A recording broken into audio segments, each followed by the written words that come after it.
Blockaded, devastated and de-developing. The UN says Gaza's on a disastrous trajectory. But what's being done to rebuild it more than a year after the last war with Israel? Also on today's program, the Superbowl turns 50 in style. We look at the impact of the US's biggest sporting event. And in Picture This, Taiwan's search for survivors after Saturday's earthquake.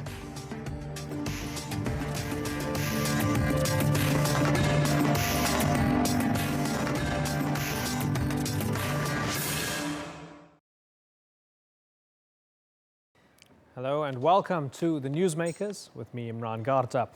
In the summer of 2014, Israel and Hamas went to war in Gaza for the third time in 6 years. More than 2,200 Palestinians were killed. On the other side, 73 Israelis, most of them soldiers. Large parts of the Gaza Strip were left in ruins. 18 months later, Nicole Johnston traveled there to find out how much has been rebuilt.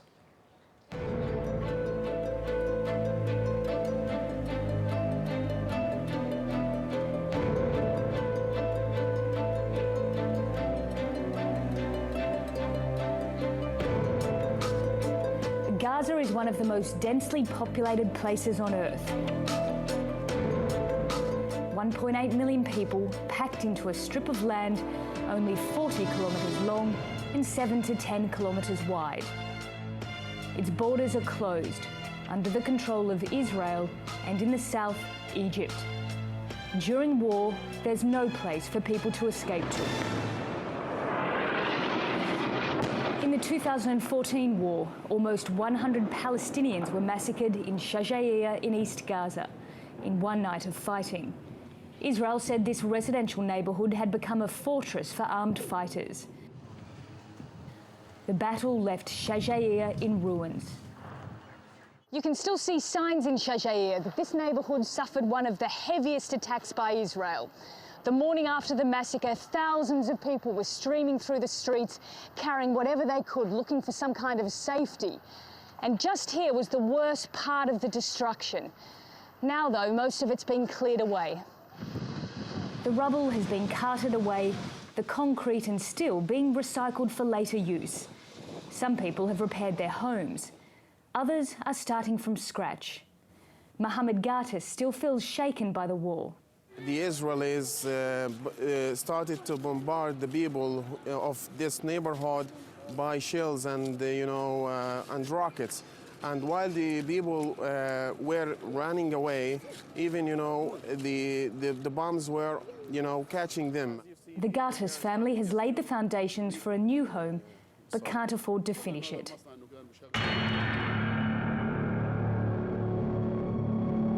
Israel controls Gaza's borders. The strip surrounded by a wall and Israeli watchtowers with machine guns operated by remote control. And Gaza's southern border crossing is under Egyptian control. When it comes to construction material, Israel decides what's allowed into Gaza.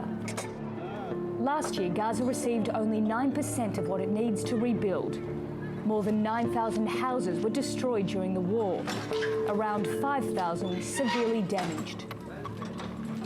The United Nations Refugee and Works Agency, UNRWA, is falling a long way short of its target to rebuild.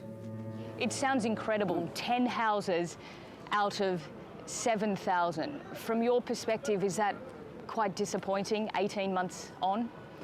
Definitely is disappointing. As I have said I don't know if I should cry or I should be very happy. Obviously, I am happy for the few families we're talking about. The UN says Israel is now allowing more cement into Gaza, so it should be able to build more.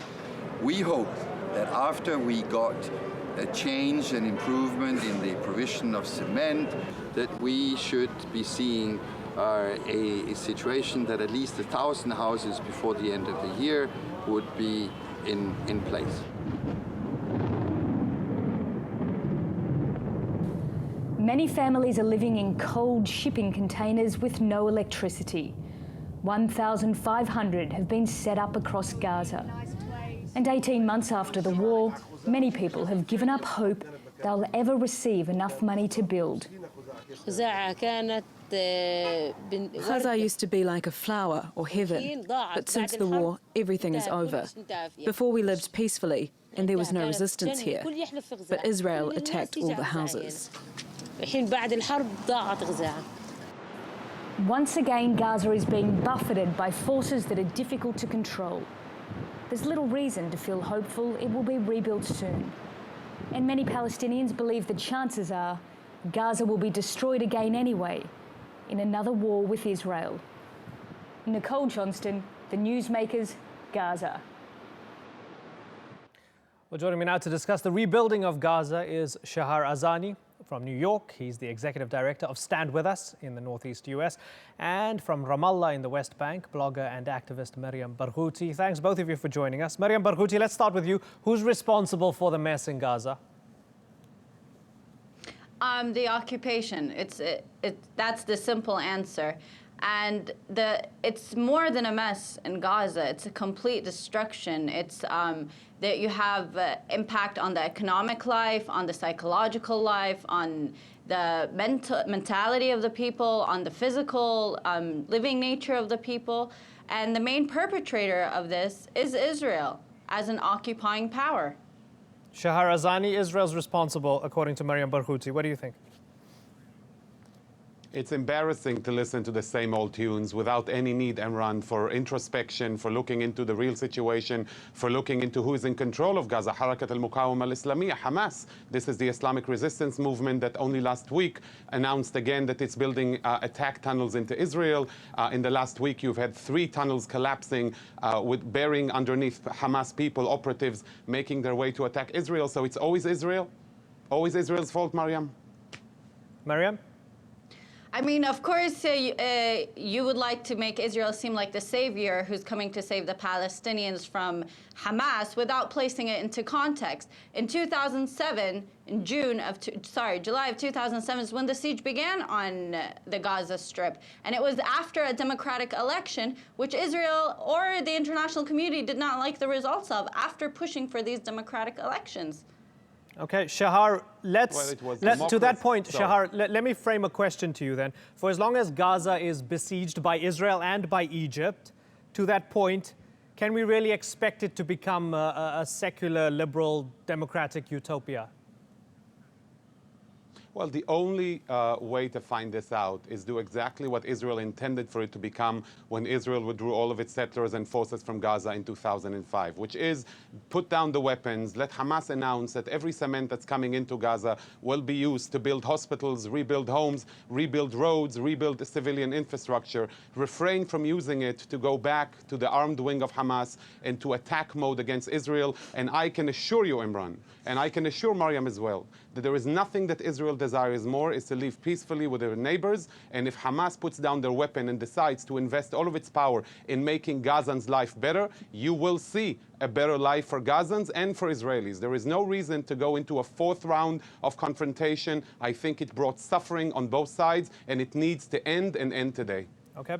Maryam, Shahar mentioned the tunnels just a couple minutes ago. Now, you know, there was the tunnel collapse. Hamas held funerals for the Qassam fighters. Khalid Mash'al eulogized them. Do you feel that the use of tunnels to fight Israel is a legitimate form of resistance? Now, before you ask me whether it's a legitimate form of resistance or not, you have to look at the reasoning Israel is using to withdraw or hold back construction material from Gazans. Gaza needs almost 400 million tons of construction materials to begin rebuilding. The tunnels only require 450 tons of construction material. So by Israel withdrawing construction materials and impeding the entry of them into Gaza, they're harming the civilians. They're not harming Hamas or the tunnel building, as they claim. If it's for their security, then their security strategy is very flawed. It's not helping anyone. Instead, the civilians are actually paying the price. And in terms of international law or Israeli law, according to proportionality, that deems that tactic illegitimate, because the harm on civilians is far more, it outweighs the benefit of Israeli security. But to my so question, how can Maryam, we keep using that reasoning? To my question, Maryam, they didn't hold funerals for construction workers. They were holding funerals for Qassam fighters. So again, is it a legitimate form of resistance to use the tunnels to fight Israel? It is the only means that the Gazans have right now, or the resistance fighters, to use the tunnels. They are besieged from all 4 entries, 3 by Israel, and now you have the Rafah border closed. So of course they're going to have to use tunnels to be able to bring in whatever it is they need for either livelihood or resistance. Maryam, according to Yuval Steinitz, Egypt flooded the tunnels on behalf of Israel. As a Palestinian, as an Arab, how does that make you feel?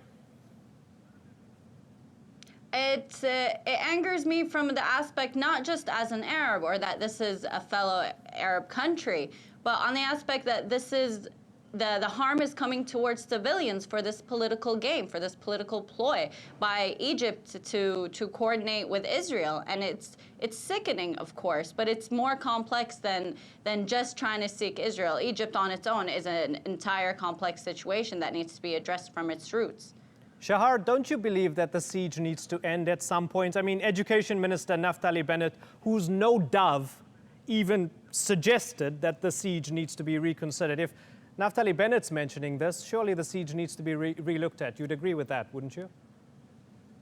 Absolutely, Imran, but the issue is this, as Bennett indicated as well, the proposal that should be on the table is demilitarization in exchange for complete and utter rehabilitation. You were mentioning Egypt before. The reality, as was revealed this morning, was that Hamas is harboring Islamic State terrorists who are fighting against the Egyptian army in the Sinai and are smuggled through the tunnels into the Gaza Strip to take care of them. And in exchange for this kind of dealing between Hamas and ISIS, you will obviously see a very angry Egypt. When Hamas is digging tunnels against Israel, you will obviously see an Israel that's very angry and that needs to protect her citizens. The right to life comes first. But let us change the paradigm. If Hamas chooses to take a different course and decides to govern the people in the realm of Gaza, you will see a very different Gaza Strip, one that does not have to harbor only despair and discouragement, one that really offers something to the children and the grandchildren and the people who live there. That's what we should strive for, not deal with the same equations of the past,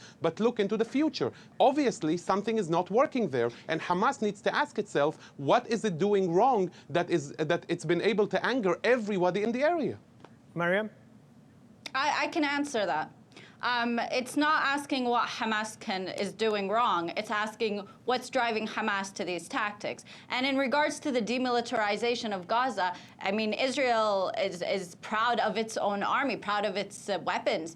And constantly, yet it keeps asking for other people to demilitarize. If you want the Gaza Strip to be demilitarized, thinking that that's going to make things better, take a look at the Palestinian Authority-controlled West Bank. It's been demilitarized. You have the Palestinian Authority coordinating security coordination with Israel at the expense of Palestinians. Has that stopped any uprising or resistance from Palestinians? No, because the root change comes from ending an occupation, not from demilitarizing an occupied people or telling an occupied people to be passive. And it's not just you guys or Israel attacking Hamas. Israel, most of the destruction is coming at the expense of civilians.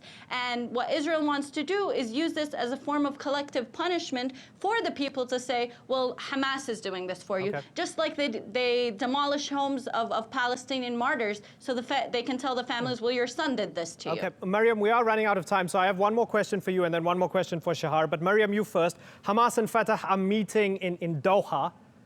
Is political unity still the key for you? Are you looking forward to them unifying politically? I think at this point the key to everything is the reclamation of agency by the Palestinian people, and whether or not they actually want to go through with the unity deal this time, you can't really tell the results because they have done agreements numerous times, and it's all seemed like a ploy at the expense of the Palestinian people. But at the same time, if we do want a key change, I think both factions should look at what the Palestinian people want and demand, and that is the end of the occupation. That is with resistance. Shahar, if they get their act together in terms of the politicians, would you accept a Palestinian unity government, one that includes Hamas?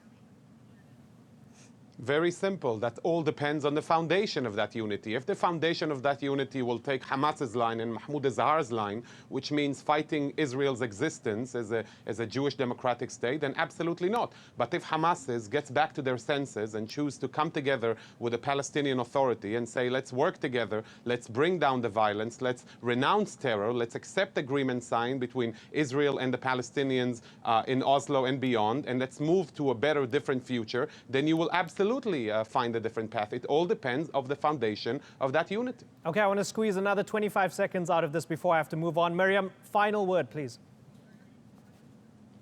I think that as long as Israel keeps treating the Gaza Strip as a sovereign state and keeps condemning Hamas in the way that it does to try and vilify it and portray it as this monster in order to portray Israel in this performance of being the savior in a very paternalistic approach that's embedded within its colonial fabric, then we're going nowhere. But once Israel is held accountable for its crimes, held accountable for the occupation, then we can start taking the steps. It does not start with the occupied population. It starts with the occupying power.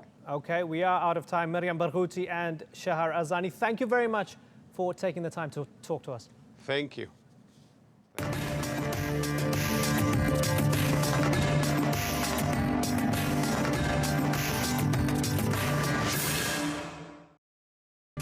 Still to come on the Newsmakers, supersizing the Super Bowl, how organizers tried to make number 50 the biggest yet.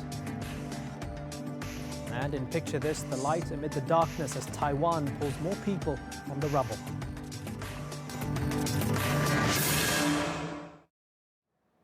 The Super Bowl turned 50 with Sunday's game between the Denver Broncos and Carolina Panthers.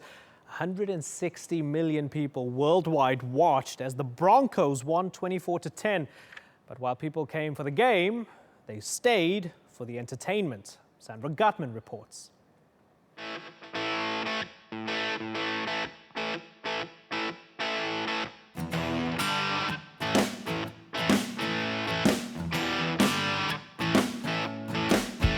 America knows how to go large. And when it comes to the top game of the top sport in the country, there's really nothing bigger than the Super Bowl. It's already the #1 grossing sport in the US, and this year's 50th anniversary was especially momentous. Throw in dozens of celebrities, commercial opportunities, and you've got Americana at its best. It's no wonder that at the Super Bowl, big business goes beyond the game.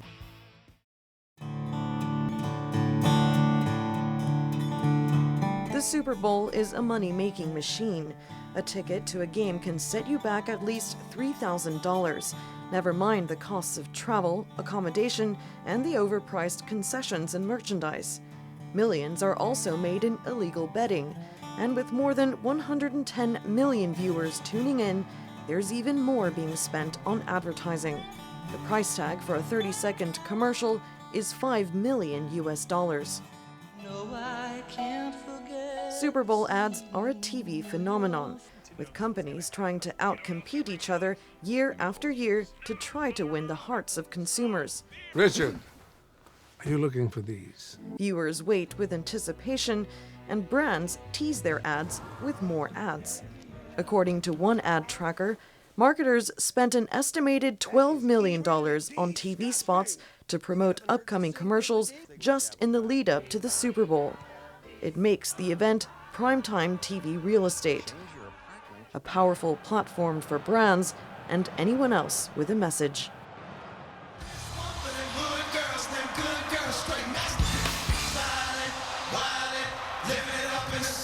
The most sought-after window? Halftime. This year, headlining artist Beyoncé used the occasion to perform her new single, Formation. A commentary on racial inequality, police brutality, and Hurricane Katrina. A rare political move at the traditionally neutral Super Bowl. This year also saw health activists step up criticism of the NFL for failing to take head trauma and brain disease seriously. Both the Denver Broncos and the Carolina Panthers, who went head-to-head in the final on Sunday, have suffered serious concussions among their players this season. Future Super Bowls could see more social and political messaging try to permeate the game. though the NFL and advertisers will fight to retain its title as the greatest entertainment show on earth. Sandra Gatman, The Newsmakers. Well, joining me now from New York to discuss the Super Bowl further is Robert Silverman, a contributor at the Daily Beast. Thanks a lot for joining us. Now, you said to Alexia, our producer, you said it was going to be 35-13 to Carolina as your prediction. You were wrong. I'm going to let that slide. I hope the game was good because I'm more of a fan of the other football. But my main question for you, why is the Super Bowl this cultural leviathan? Why is it so big? Well, it's one of the few televised events in America that still will draw a massive national audience. I believe the viewing audience for last night's game is going to top 120 million people. That's a third of the country tuned in to watch.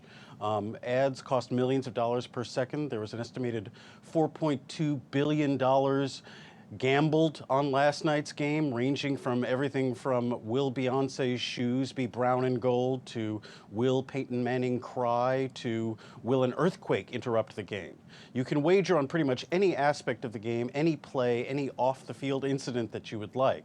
When there was a really interesting profile of Roger Goodell that ran this weekend in the New York Times Magazine that described the NFL's headquarters as the combination of a mega church and ESPN. And I think that's a really accurate description. The NFL posits itself as an incredibly profitable nation state.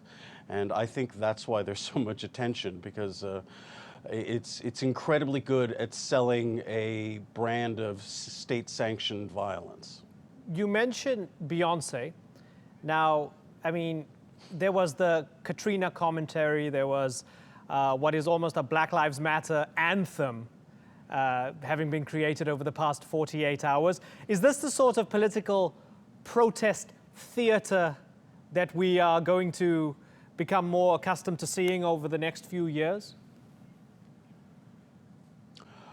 Well, I don't think that video per se made its way into the Super Bowl celebration. At one point, her dancers did hold up a sign to discuss an African American that was killed by the San Francisco police.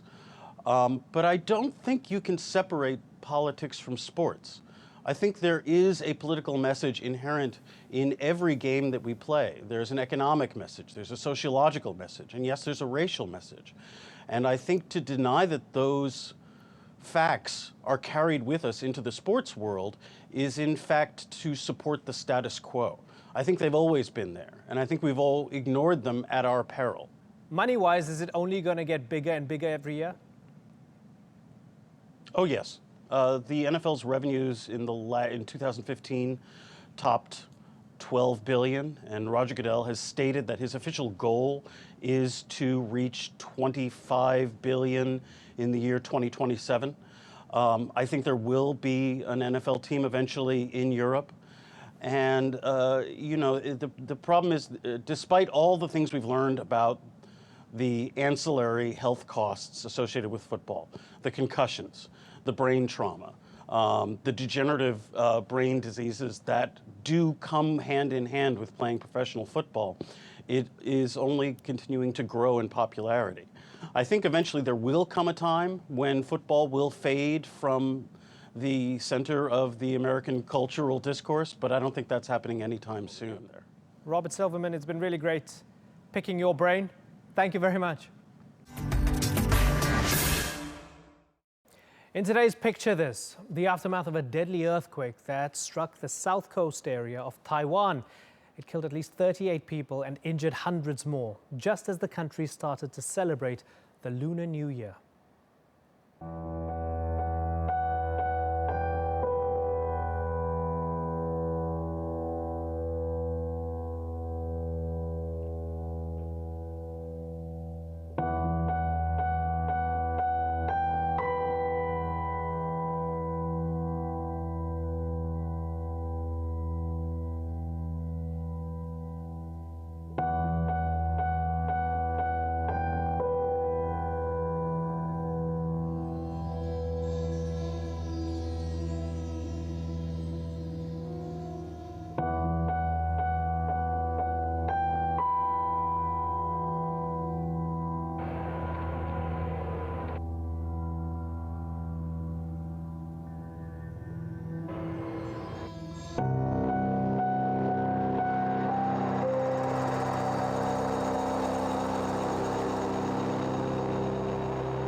Today's newsmaker has been Gaza, the Palestinian territory that, depending on who you're speaking to, is either redeveloping or de-developing. A place where 1.8 million people live cheek by jowl as they tried to recover from 3 wars in 8 years. Why is there such a lack of progress in rebuilding Gaza when publicly people have pledged so much help? And does that responsibility lie with the international community or a little closer to home? You've been watching this edition of the Newsmakers with me, Imran Garta. As always, thank you for watching. Bye-bye.